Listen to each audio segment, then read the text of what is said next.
Food hospital, उत्कृष्टता एवं अपनत्व की अनुभूति, न्यू बाईपास खेमनीचक, रामकृष्ण नगर, पटना।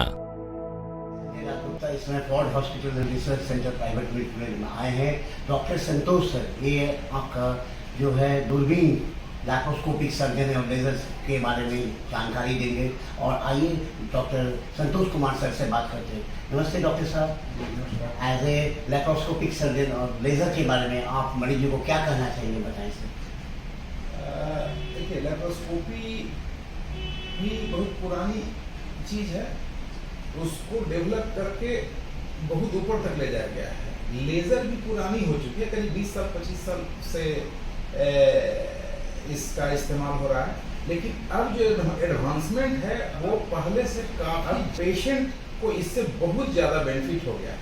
जैसे इधर जो लेजर का इस्तेमाल प्रोक्टोलॉजी, जो पैखाना के रास्ते के नज़दीक की जितनी बीमारियां हैं वो लेजर से कर दी जा रही हैं।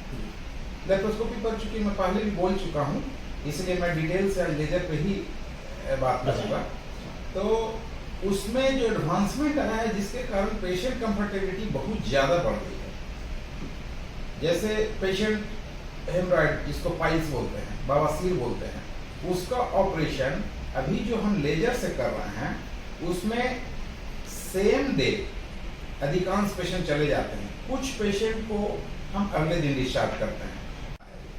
सुबह पेशेंट को प्रिपेयर किए, उसको दोपहर में कर दिए और शाम में पेशेंट आसानी से डिस्चार्ज होकर हॉस्पिटल से घर चला जाता है।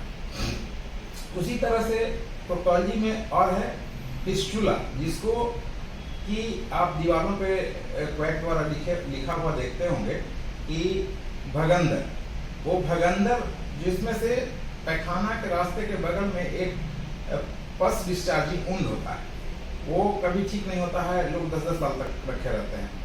तो उसका ट्रीटमेंट भी अब लेजर से बहुत सक्सेसफुली कर दिया जाता है। उसमें भी डिस्चार्ज विदिन 24 आवर या अगले दिन कर दिया जाता है।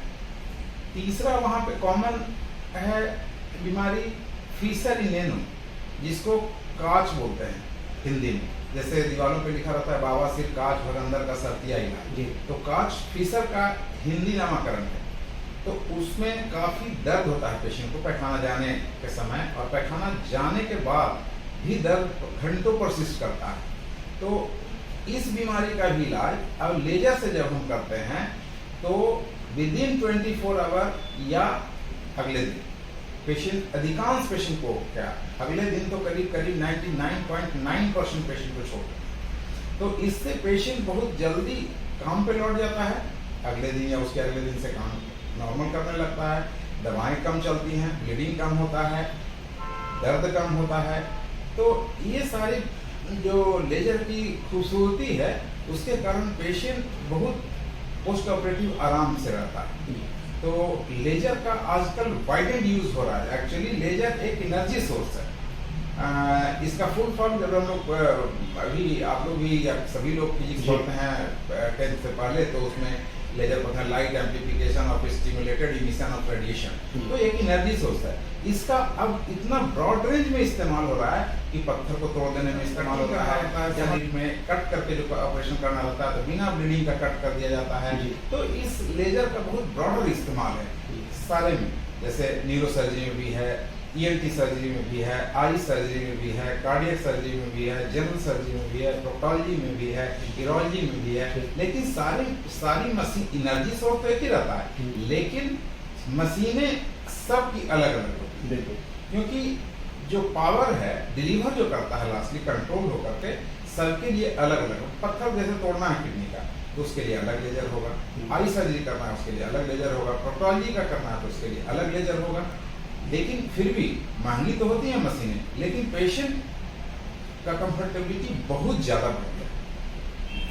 जो लेजर ट्रीटमेंट से लेके आपका जो दूरबीन तरह का जो ये बीमारी है, लेजर ट्रीटमेंट से आजकल जो हो रहा है उसके बारे में विविध जानकारी दी। फूड हॉस्पिटल, उत्कृष्टता एवं अपनत्व की अनुभूति।